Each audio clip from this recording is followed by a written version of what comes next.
If you think that money can't buy you happiness, you clearly haven't had Thanksgiving on a Ferris wheel. Hey everybody, welcome to my channel. I'm Raphael and I'm here to review episode 2 of The Real Housewives About to Buy a $6 million necklace of Dubai. We start the episode off at Sarah's house and she's with her son Maktoum, who is 6 years old, and their nanny. They're baking and she asks him, so is baking for boys or girls? And he's just like, for both. The reason why she goes on to ask him that is because she goes on to explain that in the Arab culture, typically they teach toxic masculinity to their boys as they're going into the adulthood. So something like baking wouldn't be classified as something that they would teach because it'll be labeled as too girly or too feminine or too womanly. So something like that will be just completely crossed off. And I love that Sarah is just 10 steps ahead of a lot of parents nowadays, because a lot of parents nowadays are stupid with their way of teaching their children, because you can't even buy your son like a dishwashing set or a cooking set or anything that involves, cleaning or laundry or anything, or even dolls, because, oh, no, that's too womanly. Oh, you're going to make them soft. Oh, no, stop. My boy needs to be a man. He needs to play with cars. That might turn him gay. So I'm glad that Sarah is very open-minded and she's very progressive in her way of thinking. And she also goes on to say that boys and men have emotions and they do cry and they should be in tune with their emotions instead of just shielding that, because what happens when they reach adulthood? They become a toxic person. All of a sudden, they can't deal with their emotions. That rage that they have pent up inside, they can't control it. They can't control their anger. They can't control their emotions. So I wish people would take that into consideration. Like, yeah, you want to teach your son to have these toxic masculinity thoughts at a young age, but then what happens when they reach like adulthood? Then they're all fucked up and they can't really like process throughout life without, causing harm to somebody else emotionally. So I'm glad that she's very, very, very progressive when it comes to that. She also goes on to say that she is not going to teach her son the way his father wants, because I'm assuming that the father wants to teach him those toxic views. And she also goes on to explain to Maktoum, she's like, okay, Maktoum, so let's see, I want to show you something else that we do in the culture. So in her culture, they also eat lunch and dinner, I believe, on the floor on these mats, and they eat it with their hands. So she brings out the mats, she's on the floor, and she has her bowl of rice, and she's digging into her rice like with her hands, and he's just like, no, I don't feel like doing this. No, I really don't feel like doing this. I really don't feel like doing this right now, for real. Like, oh, hell no. And I'm like, wait a minute, did he just say what I think he said? Like, oh, hell no. But he's just like, no, mom, no, you are not going to get camera time from me. You need to split your Bravo check with me. And she's just like, no, come over here, just come and just dig rice. Like, come on, I just want to teach you something really quickly. He's going to do it in a second. Just give me 1 second, cameraman. Just give me 1 second. Come on, hurry up. Get over here and dig into this rice right now. Hurry up before you're grounded. I'm not going to give you no allowance.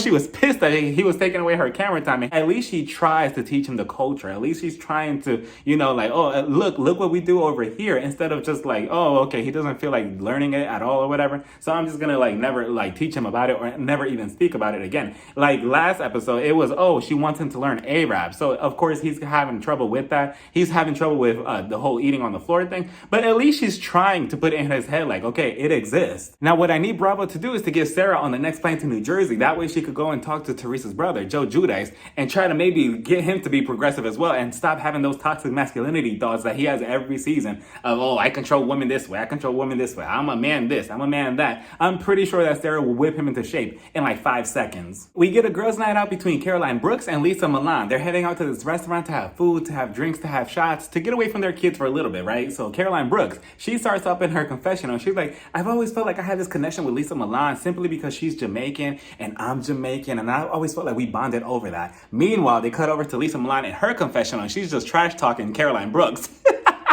She's just like, yeah, I don't get Caroline Brooks. One day she wants to be Afro-Latina, the next she wants to be African-American, then she wants to be Jamaican. What's next? Emirati?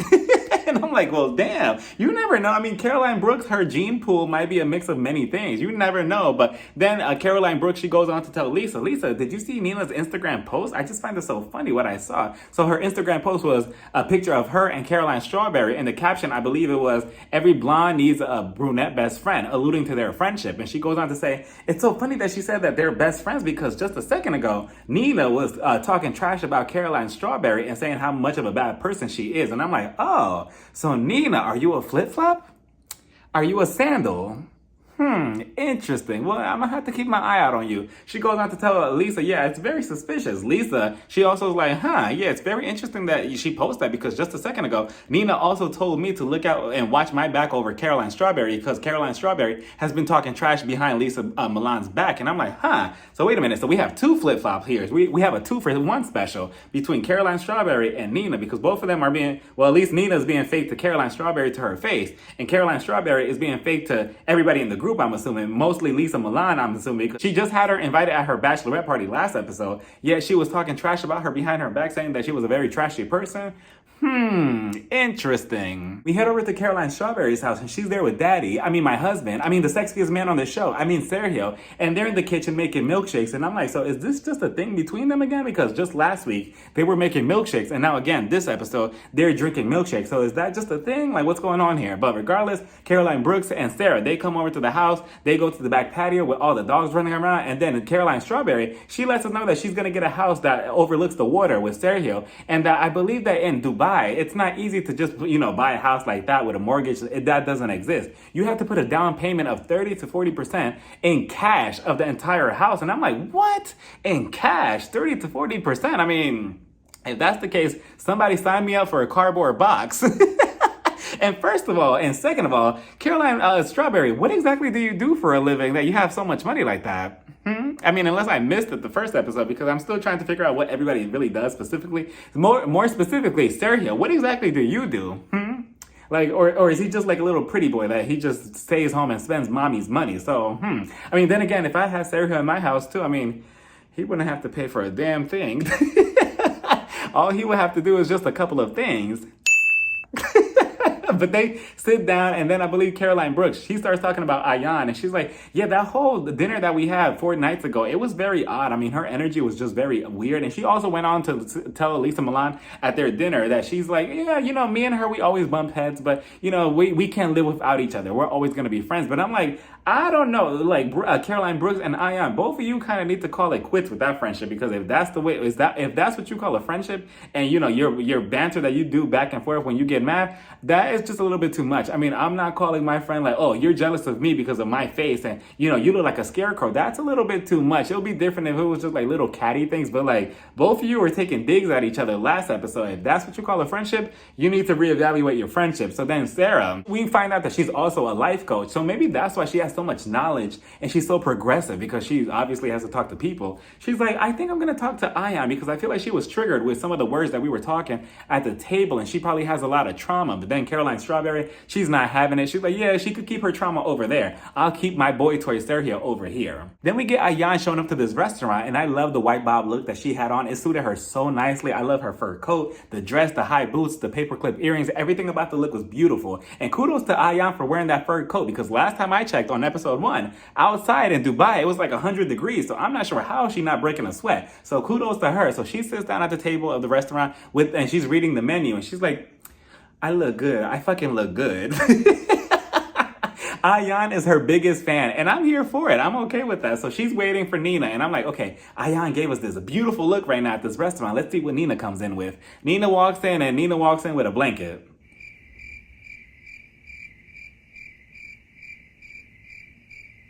I'm like, oh, well, okay. You can't have it all, right? So then Ayan, she takes it upon herself to shade her in her confessional. And she's like, well, I'm kind of like the Rihanna. I'm known for my fashion. As Nina, she's not really, she's kind of basic. She's just kind of like mashed potato with no butter.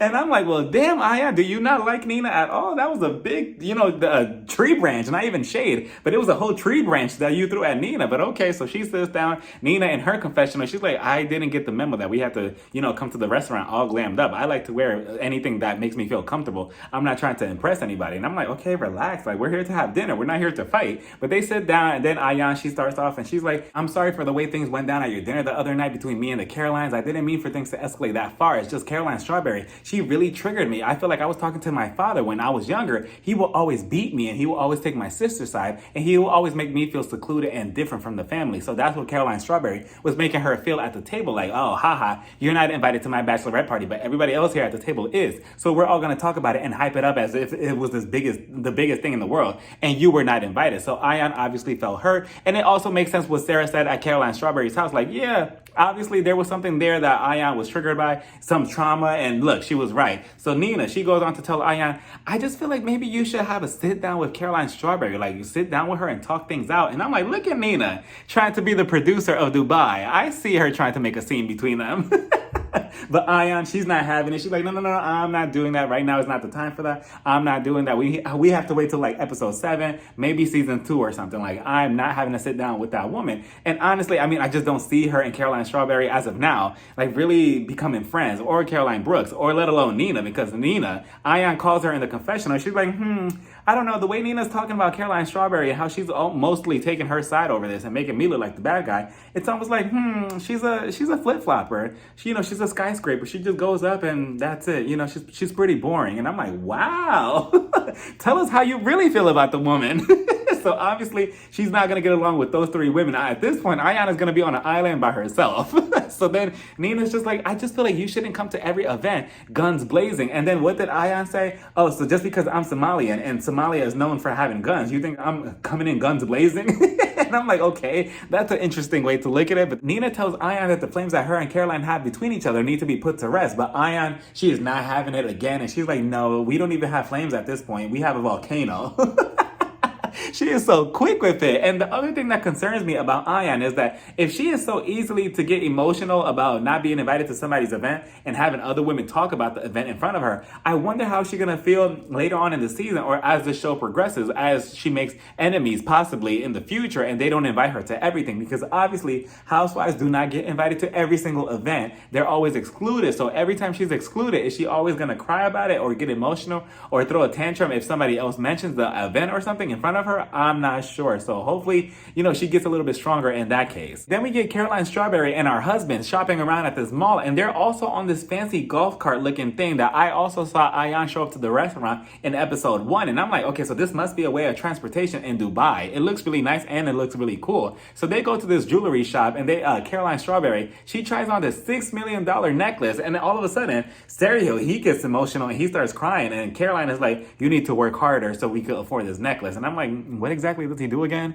But Sergio, he gets emotional, right? And he starts crying. And I'm like, what is he crying about? Either A, he was crying because he was looking at her like, I can't believe I got her. Like, I really got her in my trap and I'm gonna take all her money in the future. Or 2, he was crying because he was looking at that necklace like, I really wanted that necklace. Now I'm not gonna get it because mommy Caroline is not gonna give it to me. Oh, great. So now I'm leaving here with nothing. Meanwhile, at Caroline Brooks' house, Caroline Brooks, she has a housekeeper, right? I believe her name was Sarah. And Caroline, she was coming down. I guess she had just woken up. And she's like, Sarah, can you get me coffee? Sarah, can you brush my teeth? Sarah, can you wipe my ass? Sarah, where's my glasses? And I'm like, I don't know. It's just something about that just really rubbed me the wrong way. I'm like, ew. Like, I mean, I know she's your housekeeper and all, but like, I don't know. I just always feel like with anybody, if you do have anybody working at your house that way, I feel like you should have some type of level of respect and treat them like humans. But she was just like, oh, can you give me coffee? Can you give me this? Can you give me that? I don't know. I would just at least like a please or something. And Sarah was just like, yeah, madam. Yes, madam. Yes, madam. And I'm like, madam. I'm like, okay, like I thought we went with miss, but okay. I don't know. I'm assuming that she pays her enough money or a lot of money to treat her like that, but it's finally Thanksgiving Day, and for the most part, the entire cast still celebrates the holiday in Dubai, except Ayan. She had mentioned earlier that she finds the whole holiday strange itself because there was a lot of colonizers in Africa that were not supposed to be there. And it's interesting that she brings that up because for the most part, a lot of people only know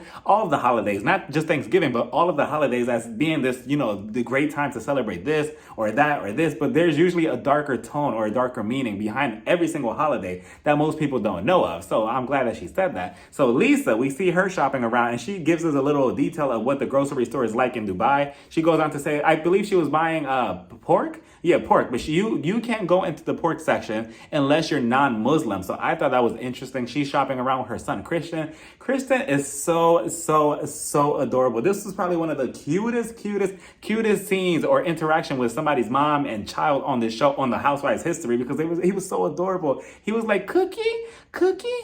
He wanted an Oreo cookie so badly. So Lisa's like, okay, here, fine, have one cookie. Nina, she starts calling, and Nina just talks and talks. For a second, I thought it was Dorit on the phone. I'm like, can you be quiet? Like, she just constantly kept talking. And then this is what got me. They get to the register, and then she's like, okay, I want to check out. And then I see the total, and the total was like close to $2,000. And I'm like, must be nice to spend that type of money on groceries. I mean, me, if I'm at the grocery store and I even see a little, if I even go over the budget by $5, I'm like, nope. No. Give me the steak. Put the steak back. Give me the cheese. I don't want the cheese. Give me the can of soda. I don't want the can of soda either. Then we get Sarah and Nina, and their families come together for Thanksgiving. But here's the catch. They're having Thanksgiving dinner on this big-ass Ferris wheel. And I'm like, wow. Like, Nina, I feel like she's the richest one on this cast. Or at least so far, she's the one that I've been most impressed with when it comes to money-wise, I suppose. Because she's just, a Ferris wheel. Can you imagine that? If anything, producer, Bravo, Andy, whoever's listening, come a little closer. I'm giving you another idea. You need to have a dinner set with all the women on this show in this Ferris wheel and put them at the very, very top, and nobody could leave until somebody starts to fight. And then once somebody starts to fight, just start spinning the whole thing over and over, and nobody could leave. That way, tension could just continue growing. And who knows, we might get a dinner party from hell part 3 or something. I mean, I'm just throwing that out there. Andy, if you're listening, call me. Thanksgiving means a lot to her because back in Texas, when she grew up, her family would come from all over the place, from all over the world. They would reunite at her home, and they would have this huge Lebanese celebration. So it means a lot to her. And she still carries the tradition here in Dubai with her family. Sarah, she goes on to say that, she's still experimenting with love. She still has hope that she will find true love in the future after going through 2 divorces. She said that her first divorce, or both of them, they were very toxic. It just didn't work out. Her family, her parents, they're really concerned about her because, the people in Dubai, they could look at her and they judge her like, oh, you went through a divorce. And Caroline Strawberry, she had just mentioned earlier in the episode that it's very hard to get divorced in Dubai. So I'm curious. I want her to explain a little bit more about her divorce and what happened in both divorces, because those are 2. I mean, 1 I could understand, but 2, I mean, what's going on there, Sarah? I'm curious to know what happened or what the guys do or whatever. But she's hopeful that she'll find a 3rd guy, and hopefully we'll see her dating around in Dubai. Nina's husband, he actually flew out to America, to Texas, every other week just to go spend time with her because he was attracted to her through her Instagram or her pictures or whatever, and he wanted to know more about her. And I'm like, wow. So he flew all the way from Dubai all the way to Texas every other week just to spend time with her. Must be nice. See, if anybody's out there having relationship issues, now's your chance to cut them off. If they're not doing the way he is for us, for Nina, cut them off. You don't need them. Like, if they're not flying out to you like every other week from like a different country, cut them off. You don't need them. We head over to Lisa's house where she's also having Thanksgiving at her house with her family, as well as Ayan and her family. And this is where we're introduced to her husband. Ayan, she shows up with a goat. And I'm like, okay, what's about to happen here? Somebody called PETA. What's going on? Lisa, she's nervous because she's like, we're not about to cook a goat. What's going on here? Ayan, she goes on to explain that the reason why she's bringing a goat to Lisa's house is because in her country, Kenya, that is showing the biggest hospitality that you can by inviting somebody over with your family. That is the biggest way of showing love. So her way of respecting Lisa is to bring her a goat. In Kenya, they do that as a tradition. So that's why she's bringing a goat. And I'm like, okay, that's interesting. And she says that a goat is the most valuable thing that you could bring to somebody. And I'm like, really? A goat? I mean, for me, you could bring me a paycheck, not a goat, but okay. So she brings them the goat. The goat was cute. The kids are all fascinated about it. They're like, a goat? They're petting it and everything. Eventually, it ends up in the pool. And I'm like, somebody call PETA. They sit down to have Thanksgiving, which I thought it was interesting. I'm like, wait, Ayan, didn't you just say earlier that you don't celebrate Thanksgiving or you find it funny? But here we are celebrating it. But okay, so they sit down. We're introduced to Ayan's husband, and she goes on to say that they met right after high school. I believe her sister, introduced them together. They were at a dance or something, and he wanted to dance with her, and she's like, oh yeah, I have all the dance moves. I'm a good dancer. There is not one bad thing that Ayan will say about herself, and I love it. So then she said that everything after that, it was history. They just, fell in love. It was like love at first sight after they were dancing. And that was that. So then I believe she starts talking about Nina and the conversation that she had with her earlier. And she's like, yeah, Lisa, I can't believe that Nina was basically sticking up for Strawberry. I mean, she just basically said that, oh, I was the bad person in this whole situation. And even though I'm closer to her, she was taking more of Caroline's side. And I just don't understand that. Lisa was also confused. But again, Lisa's just like, well, I'm still Team Chanel. That's that. Ayan is just like, yeah, me and you are both ride or dies. And that's that. And Ayan goes to say, Caroline Strawberry, she really needs to get herself together. I don't understand what issues that she has, but she needs to take care of that on her own. And then, of course, she ends it with her infamous line, period, motherfucking died. We head over to Sarah's house and Ayan shows up with this pottery on top of her afro, and she takes it down and she opens it up and there's a bunch of onions inside, and she tells Sarah, these are the layers representing who you are as a person in your life. And she also goes on to say that you don't show up to anybody's house without a gift. And I'm like, well, try to tell that to my friends, because I think I'm going to have a new rule in my friendships. If you want to come over or come see me or just spend time with me, you're going to have a gift like Ayan. And the bare minimum is $1,000. And I do take gift cards. So eventually Ayan and Sarah, they sit down. Ayan starts telling her about the night that she got into it with Caroline Strawberry. And she's like, yeah, that really triggered me, because my father, he used to treat me the same way that Caroline was treating me that same night. How I was useless, how it was this, how it was that. I was an outcast and all of that. And I just don't like that. I was triggered. Then we get a history of the relationship that she had with her father. And he used to be a good dad. He was a good man. He was a good husband. He was a good everything, right? Everything was fine. Out of the blue, one day he just disappeared and nothing. I mean, no explanation, no anything. And she was left to be there with her mom and her sister. Her mom, she wasn't really educated, so they had to struggle a little bit financially. But eventually, she regained a relationship with her father. But the relationship, it became very twisted, very quickly. Because I believe it was one day she was packing up to go on this trip with her father. She was so excited, she was happy to have a relationship with him again. But her sister was like, I don't think you should go on that trip, because I think he's gonna try to sell you out and try to marry you out to somebody else at the age of 14. And I'm like, what? Like, what kind of sick man was this? Like, that was so twisted. Like, what did he have in his head all of a sudden that he just disappeared and came back out of the blue trying to sell her off to marry her? Like, no, absolutely not. Like, that is scary. And she also goes on to say that one day that they were at the river and he got upset with her, and she was young, and he tied her to a tree and he beat her up. And I'm like, what? He was obviously a monster. She goes on to say that he blamed all of his issues in their marriage to her, and he always took out his frustration on her because he blamed her for the issues in his marriage. And I'm like, how? And I also wonder if Ayan does hold some type of animosity to her sister, because from what I'm hearing, her sister never really got the worst part of this whole situation. It was always Ayan receiving all the hate from her father. So I wonder if she looks at her sister with envy. Now I can see why Ayan is so self-confident now, because she was probably broken at the young age and she had to rebuild herself now. And that's why now she's probably her biggest fan, because obviously she had no confidence back then, because her father probably broke it all down and made her feel less than. So that's why I don't blame Ayan for having all the high confidence that she has now. I mean, why not? So then Sarah, she also tries to relate, and she's like, yeah, in my relationship with my two husbands, they were very toxic. They were very abusive mentally and emotionally and physically. And I'm like, wow, so she also had it bad as well. So I hope, moving forward, she could find a good man. Hopefully we do see her find a good man on this show. She also goes on to say that,